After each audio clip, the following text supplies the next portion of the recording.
Memo to Mitt number 2, brought to you by Blue Horizon in Stuart, Florida. Mitt, in this memo, we're going to talk about the life of Margaret. She's a real woman, a real wife, a real mother, and small business owner. And we're going to explore how Obama's policies have hurt this real woman, mother, wife, and small business owner. Not some fake Julia. Well, what do you know? Julia's in the Head Start program, getting her very first taste of living off the government dime at a very young age. Well, Margaret's wondering about the effectiveness of this program because later on in Julia's life, according to Obama's website, Julia took 8 years to complete her 4-year undergraduate degree program. Interesting. Well, Margaret didn't have the Head Start program. She paid cash for her son's three-year-old and pre-K program. Interesting. Well, Julia's attending a race to the top high school now. Well, Margaret looked this up and found out that Obama committed $10 billion to the program, which is so complicated. Really, any school district that wants to get involved is going to have to hire a lot of consultants just to complete the paperwork. Well, under President Mitt Romney, Margaret's 2 sons will study hard and take the SAT test just like anybody else in America who wants to.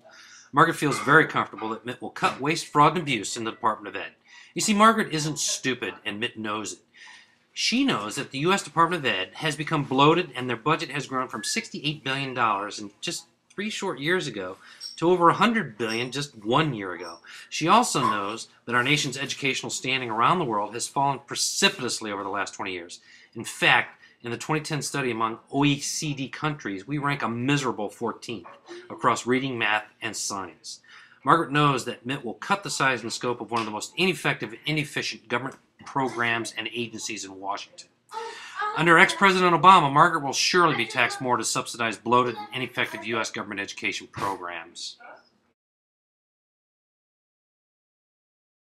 Well, it looks like Julia's mommy and daddy are getting a taxpayer subsidized tax credit for $10,000 for sending her to college, on top of a federally backed Pell Grant program.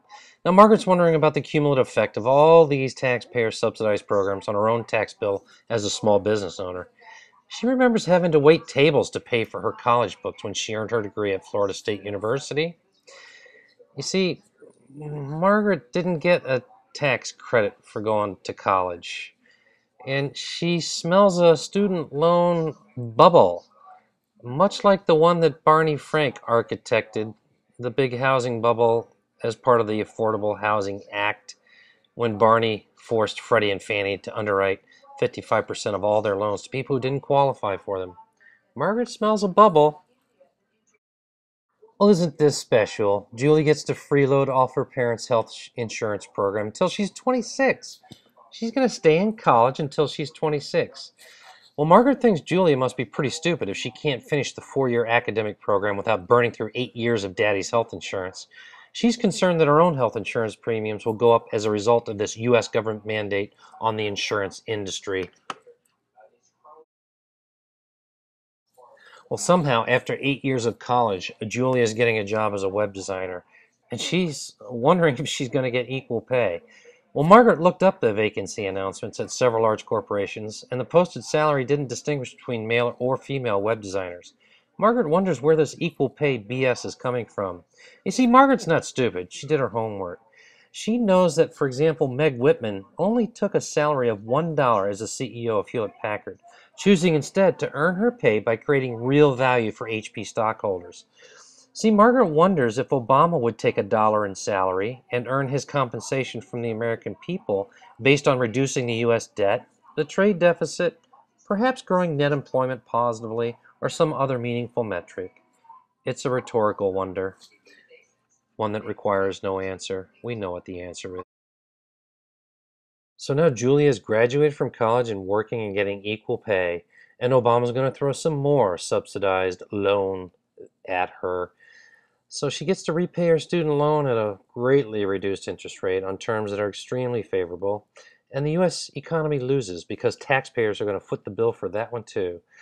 Margaret believes that Hunter and Mason will repay their student loans without government assistance, or they won't take them out in the first place. Big difference, eh? Continuing on in Obama's entitlement saga, Julia now gets free contraception after she's left college and while she's in the workforce. WTF? Margaret has to focus on work since she owns her own business, while Julia is boffing her head off at college and at work.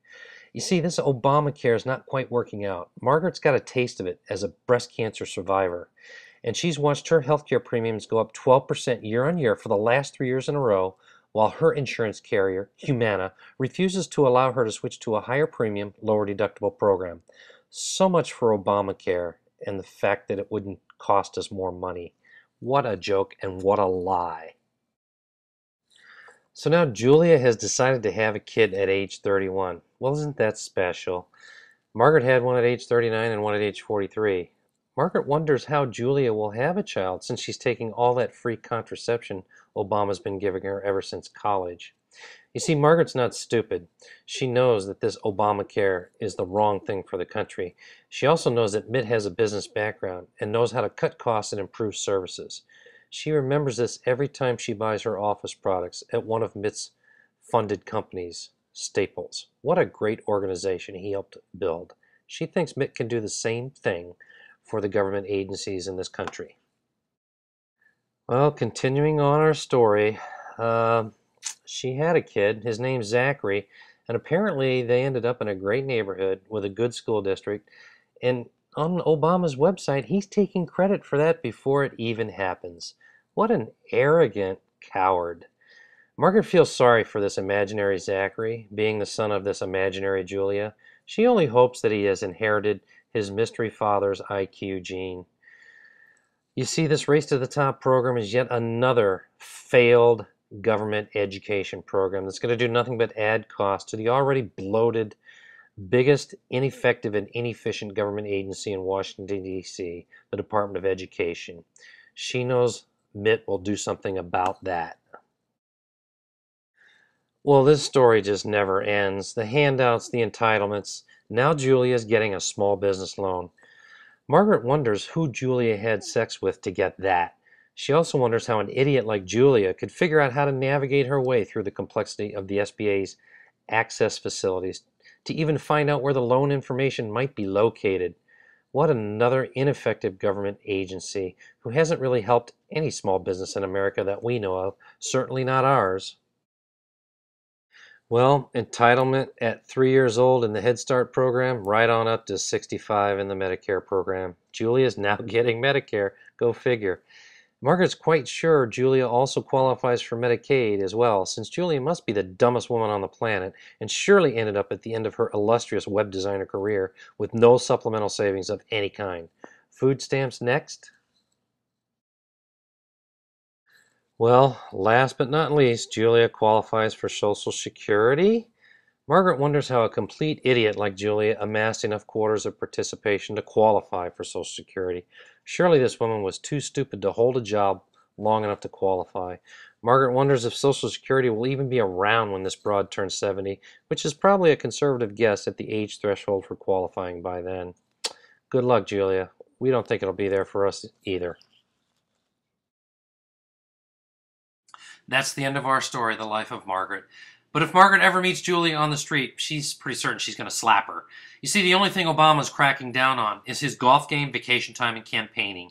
The false premise, the lie, that Obama is standing up for women needs to be corrected. Obama is standing on the backs of women in a desperate attempt to get reelected. Obama has accomplished nothing for women, wives, mothers, and women-owned businesses. Hope is not a strategy, and you can keep the change. You see, Margaret's not stupid. She's voting for Mitt Romney. Memo to Mitt, Obama's war on women.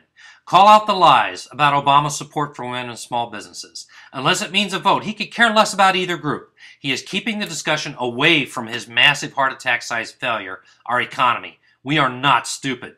Tell American women and small businesses what you will do for us, and then stand and deliver.